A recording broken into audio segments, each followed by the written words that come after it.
ওই যে তারা টোকেন দিল, টোকেন দিয়ে টাকা চাচ্ছে। হ্যাঁ, না দিলে তো গাড়ি ঢুকতে দেয় না, গাড়ি ঘুরে দেয় ওদিক দিয়ে। চাঁদাবাজি তো, এটা তো চাঁদাবাজি। আপনি দেখেন তো লেখাই আছে, এটা হলো মানে অবৈধর জন্য বৈধটার সমস্যা পড়া জায়গা। স্টেডিয়াম গেটের টোল নাকি বৈধ চাঁদাবাজি? বাইক, রিক্সা, ভ্যান কিংবা প্রাইভেট কার জাতীয় স্টেডিয়াম মার্কেটের গেটে পৌঁছাতেই দাঁড় করাচ্ছে সব ধরনের যানবাহন। গাড়ি থামলেই হাতে ধরিয়ে দেওয়া হচ্ছে একটি স্লিপ, আর সোজা সাপটা দাবি করা হচ্ছে টাকা। টাকা না দিলে মেলে না ভেতরে প্রবেশের অনুমতি। রাজধানীর ব্যস্ততম পয়েন্ট গুলিস্তান ও বাইতুল মোকাররম মসজিদ সংলগ্ন এই প্রবেশ পথে দীর্ঘদিন ধরে চলাই অর্থ আদায় নিয়ে উঠেছে নানা বিতর্ক। এটা কি আসলেই সরকারি টোল নাকি পার্কিং ফির নামে প্রকাশ্যে চাঁদাবাজি?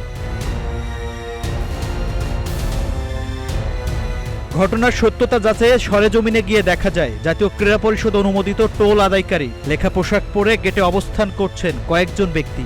গাড়ি থামিয়ে দ্রুত হাতে স্লিপ গুজেই টাকা সংগ্রহ করছেন তারা। আবার পোশাক ছাড়াও কয়েকজন একইভাবে টাকা তুলতে ব্যস্ত। টোল না দিলে যানবাহন ঢুকতে বাধা দেওয়ার অভিযোগ তুলেছেন একাধিক চালক ও যাত্রী। কিসের ভিত্তিতে এই টোল আদায়, এমন প্রশ্নে দায়িত্বে থাকা কর্মচারীদের দাবি, জাতীয় ক্রীড়া পরিষদ থেকে টেন্ডার পেয়েছে সুমন এন্টারপ্রাইজ নামের একটি প্রতিষ্ঠান। টেন্ডারের চুক্তি অনুযায়ী তারা এই টাকা তুলছেন। তবে টেন্ডারের বৈধ কাগজপত্র দেখতে চাইলে একজন ইজারা প্রদানের একটি কাগজ নিয়ে আসেন এবং সেটি টেন্ডারের কপি বলে জানান। তাদের একজন জানান ছোটবেলা থেকেই তিনি এখানে টাকা তোলার কাজ করছেন, আর এই কাজের জন্য দৈনিক 700 টাকা করে বেতন পান। ও এটা যুব ক্রীড়া মন্ত্রণালয় থেকে স্টেডিয়াম কর্তৃপক্ষটা ইজারা দিয়ে থাকেন। পিকআপ, কাভার ভ্যান 100 টাকা, এই যে চার্ট দেওয়া আছে, স্লিপে দেওয়া আছে একই। এখানে ইজারা বন্ধ ছিল, ইজারা কে দিবে? ইজারা দিছে বলেই তো আজ রাষ্ট্র টুল আদায় করতেছে। এখানে তো ইজারা দেওয়ার মাধ্যমে তো টুল আদায় করা হবে। যারা টাকা দেয় সরকারকে থেকে ইজারা নিয়েছে, ইজারাদারের কাছে যাবে টাকাটি।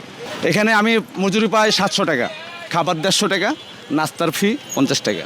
আমারটা না, আমি এখন খাইয়ে আসলাম, লাগাবো আর কি, পরে ময়লা হয়ে গেছে তো দুইতে দিই নেই। মার্কেটে টিভি, হ্যাঁ, এটা নিয়ে ঢুকছে, এটার জন্য আর কি টুল দিবে। এটা হলো ইজারার কাগজ, এটা আমাদেরকে বৈধতা দিছে এই কাগজ দিয়ে।